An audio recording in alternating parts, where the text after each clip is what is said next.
Assalamualaikum warahmatullahi wabarakatuh. Hari ini mata kuliah manajemen pemasaran dengan topik mengembangkan strategi dan rencana pemasaran.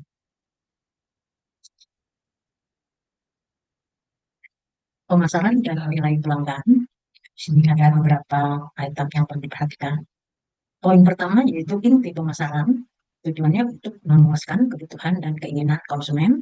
Poin kedua, sasaran bisnis. Ini untuk penghantaran nilai pelanggan yang menghasilkan laba. Poin ketiga, di ekonomi yang kompetitif, di mana kemenangan akan dapat diraih dengan penghantaran nilai yang bagus. Oke, di sini terdapat nilai pelanggan. Poin pertama yaitu pemasaran saat ini diletakkan pada awal perencanaan. Kemudian poin keduanya yaitu proses penghantaran nilai. Untuk memilih nilai, maka harus dilakukan STP ya.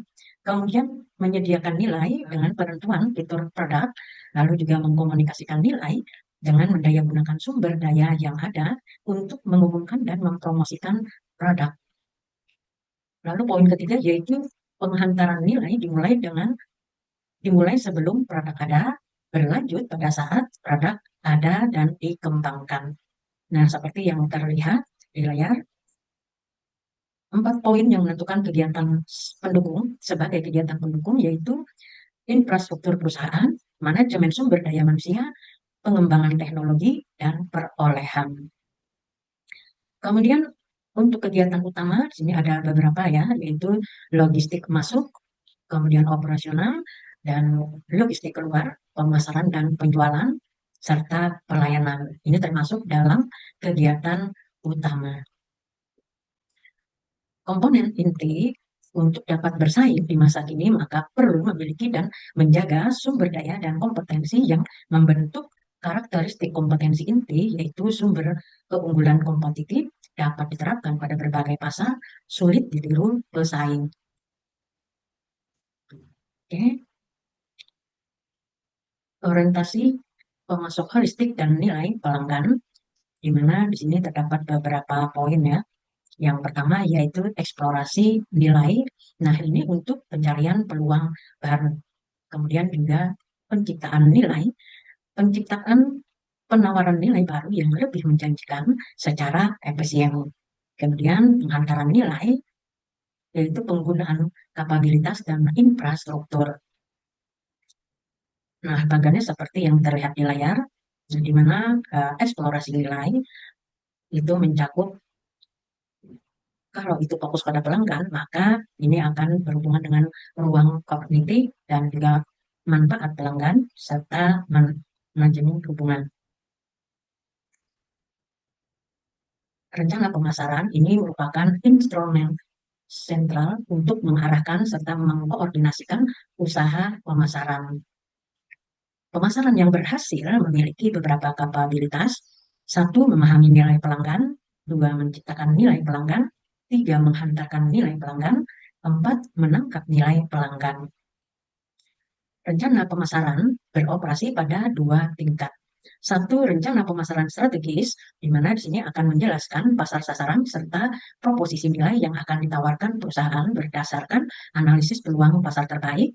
Dua, rencana pemasaran taktis, menjelaskan taktik pemasaran termasuk fitur produk, promosi, penyediaan barang, penetapan harga, saluran penjualan, serta layanannya.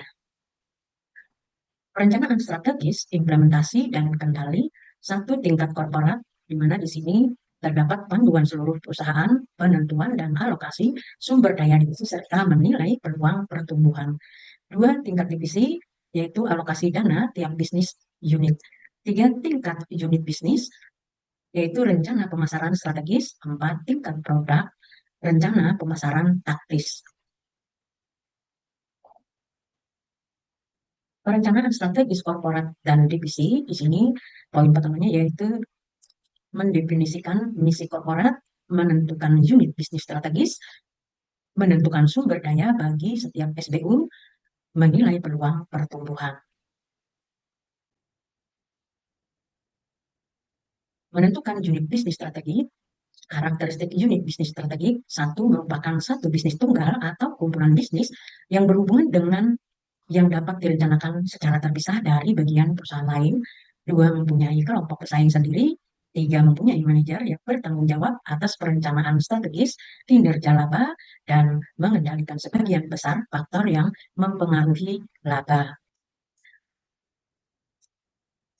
Penentuan sumber daya bagi SBU dapat digambarkan melalui matrik BCG. Satu, tanda tanya merupakan unit bisnis yang berada pada pasar yang memiliki pertumbuhan yang tinggi, tetapi pangsa pasarnya relatif sedikit. Dua, bintang star merupakan pemimpin pasar dalam pasar yang pertumbuhannya tinggi, di mana perusahaan harus mengeluarkan sejumlah substansial uang untuk menyesuaikan dengan pertumbuhan pasar serta menangkal serangan pesaing. Tiga, penghasil uang.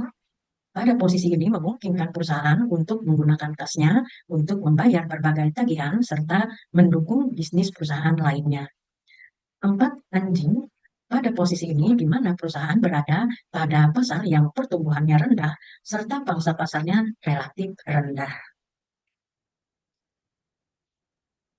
Perencanaan strategis unit bisnis atau sering disingkat SBU. Nah, di sini nampak ya, yang pertama adalah mempunyai misi bisnis. Kemudian juga terdapat lingkungan eksternal pada analisis peluang dan ancaman. Kemudian juga terdapat lingkungan internal, yaitu analisis kekuatan dan kelemahan. Dan ini merupakan analisis SWOT. Kemudian membuat formulasi tujuan, lalu juga membuat formulasi strategi, kemudian membuat formulasi program, lalu diimplementasikan sehingga mendapatkan umpan balik dan kendali.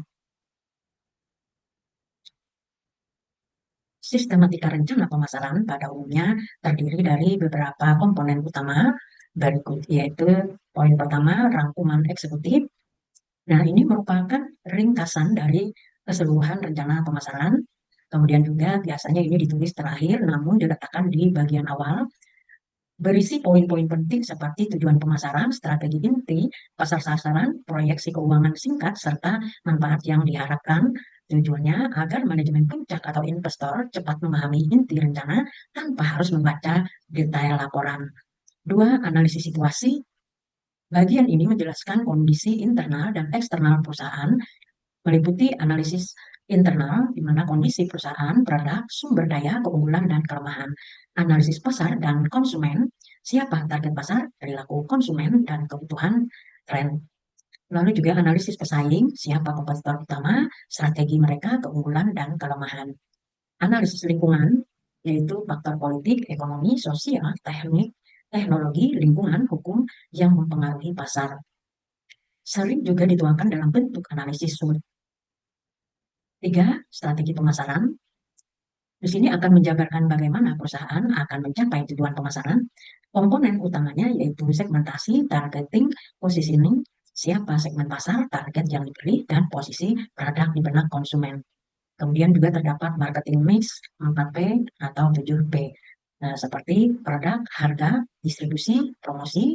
Kalau itu berupa jasa, maka ditambah people, proses, physical, evidence. Nah, juga mencakup strategi digital seperti online campaign, sosial media, dan e-commerce. 4, proyeksi keuangan. Bagian ini menyajikan prediksi finansial terkait rencana pemasaran, biasanya berisi anggaran pemasaran, proyeksi penjualan dan pendapatan, analisis laba rugi, periode pengembalian investor.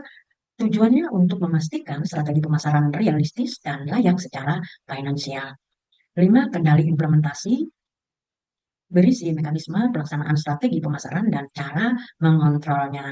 Komponen utamanya yaitu timeline dan action plan, penanggung jawab, kemudian juga key performance indicators, lalu juga evaluasi dan monitoring. Demikian materi hari ini. Wassalamualaikum warahmatullahi wabarakatuh.